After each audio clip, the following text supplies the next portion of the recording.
So these chairs that we got used for the front of the bus here are too large for this area. Well, partially it's affected by the fact that the wheel well is right back there, and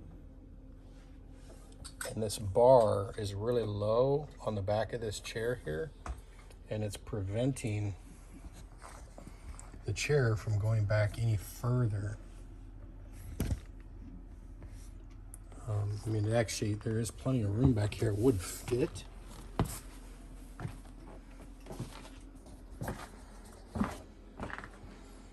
It would fit in the space, but the wheel well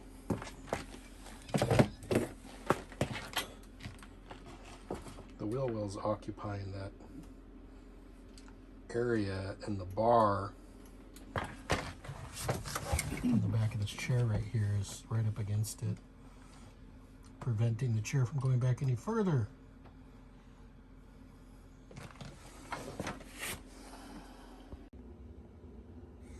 So today we built a base for the chair to raise it up enough to be able to go further back towards the wheel well in order to be able to fit in this position. Right now I'm in the process of fishing some wires. I have access to the wire chase that runs the length of the passenger side bus from the refrigerator hole. I've got my fish tape in here, and I'm getting ready to run some 10 gauge wire towards the power seat up there under the dinettes and everything. I've got one of them pulled apart. I've got this fish tape about 6 feet up underneath there. There is a little fuse block right here, so I'm going to utilize that and hook up the power to that. I've got a little bit of work to do to that to energize it because of the work that I did on the fridge. Here's the back side of the fridge. I kept the propane pipe here in case I ever want to go back and, back to a 3-way fridge. I'll have that. There's some 10 gauge wire coming from the battery compartment to a master switch, enable me to power that fridge off in the event of an emergency without needing to tear into stuff to be able to do that. Those wires are all labeled. I use these labels that I got from Amazon. Kind of nice, easy to apply. Keep things labeled nicely there. So yeah, I've got to come off of here over to this fuse block here, and then from there forward to the chair. I also had to open up the driver's side wiring panel here because this had an old power seat here that never worked, and it's actually got this old style adjustment mechanism here like you would have in a car from the 70s or something. So that's going to have to come out because the adjustments are on the seat itself. But I was trying to determine why I didn't have power here, and I got that figured out. And I'm going to utilize one of those power wires there to power the new seat, which is self-contained. And you will notice in that rat's nest of wires in there, there is some logic to it, and the prior owner did label pretty much everything. Here's one for you. I like that one. It says train horn, right? Yes, I have a train horn. But yeah, I mean, this stuff's labeled on both ends, which I highly recommend doing. Um, I don't recommend the paper labels that he used. I have replaced some of those with better ones that are, you know, those ones that I'm using are kind of almost like a vinyl type of material. Last longer. But yeah, getting that hooked up as well. And I did get my amp hooked up yesterday, last night. That makes me very happy. So now I've got some tunes in here that I can jam when I'm working, which is very nice. 400 watts there. Keep the motivation going. And I've got the fish tape poking out there, a little hole next to the chair. I put the spools of wire on a pipe in a vise, and I'm just feeding them. And I tape them every foot or so just to kind of, keep it together, getting all rats nested in there. I kind of like this short fish tape. Comes in these segments. This is a Harbor Freight one here. There's probably other ones. There's probably a knockoff of somebody else, but they're cool because they go straight. They don't try and coil up on you like stuff that's in a spool, and you can, attach them together in segments of about a foot or two. So it's convenient when you're working in a tight space, like the refrigerator hole. You'll be able to do that. Well, I had to take this damn thing apart because the footrest power mechanism wasn't working right, and it's very difficult to get in there and work on that. But it's that Korean made motor right there, and I just got in there, I lubricated everything, I messed with it, and I just thought it was shot. Motor wasn't going to work because I verified that it wasn't working. I verified that the footrest mechanism was free and worked properly and moved freely, but that bar and the motor was not retracting without any load on it whatsoever. So I resigned myself to calling the company Villa, this is a Villa seat, to order another one, and I put it all back together and I hooked the power back up temporary here, and the damn thing started working.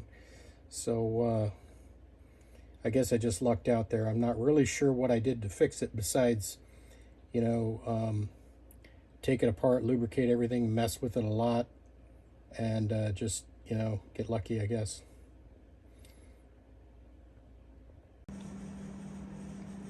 The chairs are in, and it's awesome.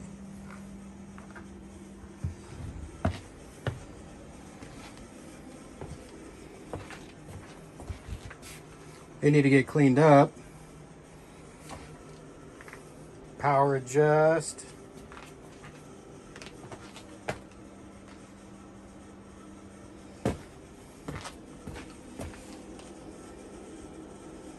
Pretty happy with them. They're nice and comfortable. And we also did get the captain's chair feature to work in that one, which we're happy about.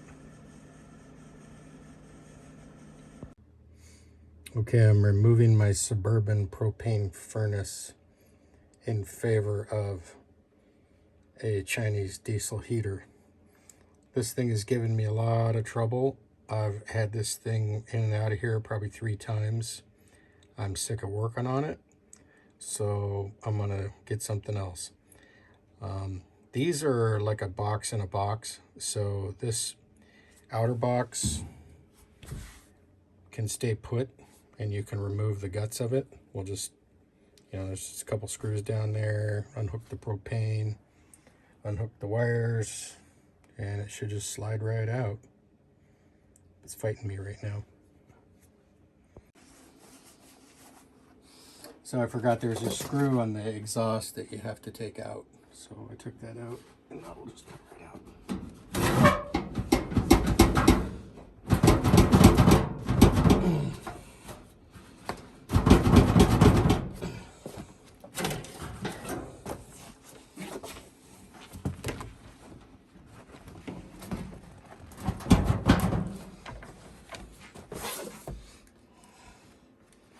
Come right out my ass.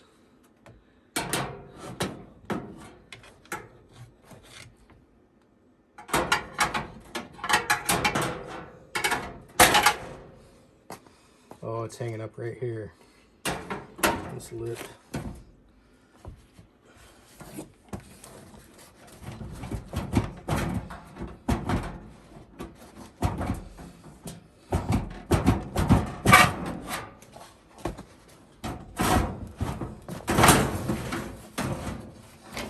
I got some cardboard down here so it doesn't scratch up my floor. Sharp metal.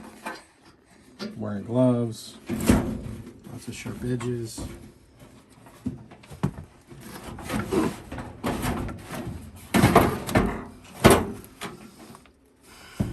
There it is. Piece of crap. So yesterday I gave away the refrigerator. Today I gave away the couch, and I'm giving away the dinette cushions and the captain's chairs, all to people locally. Yeah, so they're gone, or they will be gone today. Got a huge load of crap from the remodel going to the dump today. It's other garbage too, but a fair amount of that is just wood debris, flooring, carpet from the remodel. This is going to be going up for grabs after I get my Chinese diesel heater going, making sure I don't need it. This may work with some maintenance. I hate working on it. I'm tired of it, done with it. So you know, if you're one of my viewers and you're in the area and you want a, I don't know, somewhere in the neighborhood of like 30 kW propane suburban furnace, let me know. Okay, I'm opening Pandora's box further. This is the fuel door. I've never had this open. There's 2 bolts on the bottom, holding it semi-permanently shut. Undo those bolts, hinge it open, prop it up with a stick, and then we can see really well in here.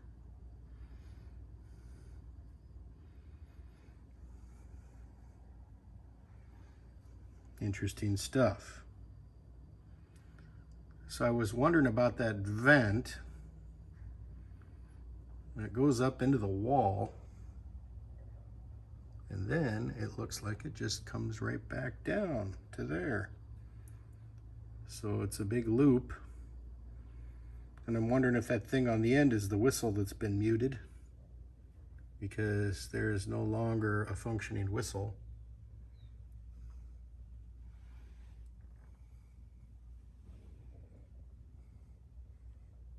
Crustification.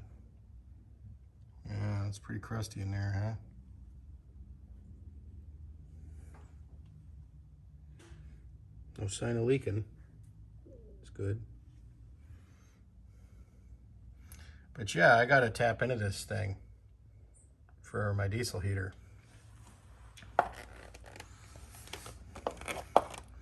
And I know the right thing to do is to make a dedicated hole for that purpose.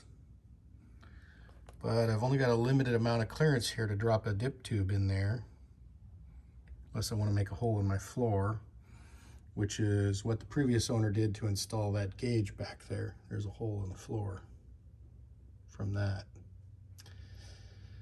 And I can't really go through there because I don't know how much space that mechanism requires. So what I'm considering doing is teeing into that supply line right there, which will cause me most likely to lose my, you know,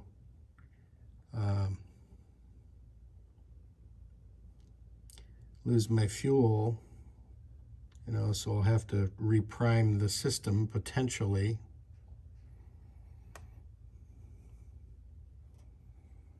There's plenty of other good places to go through the tank here. I don't even know if I can get a drill in here. I don't have a lot of room unless I had a 90-degree drill. So yeah, thinking on that.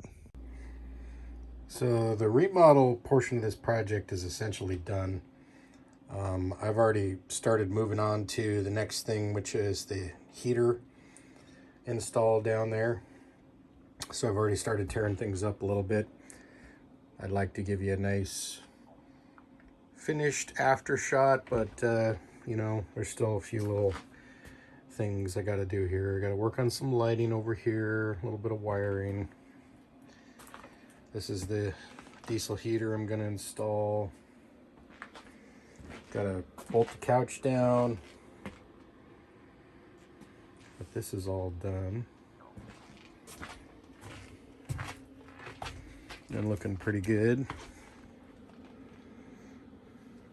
The couch is sitting a bit back because we haven't bolted that down yet, because I got to run some duct work back there.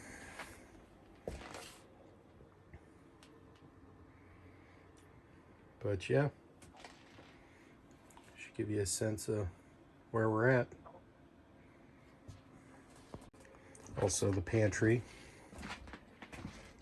is done.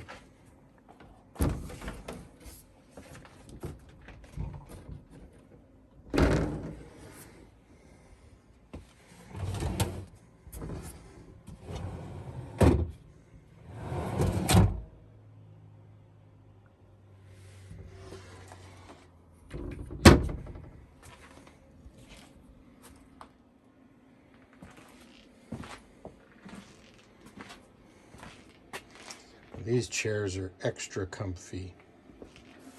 Massive improvement from what we had. Got my sub amp hiding back there. I got a little hole I got to patch there in my dash from the old power seat adjustment, because the new one is built in. Just about fell there. New one's built in there.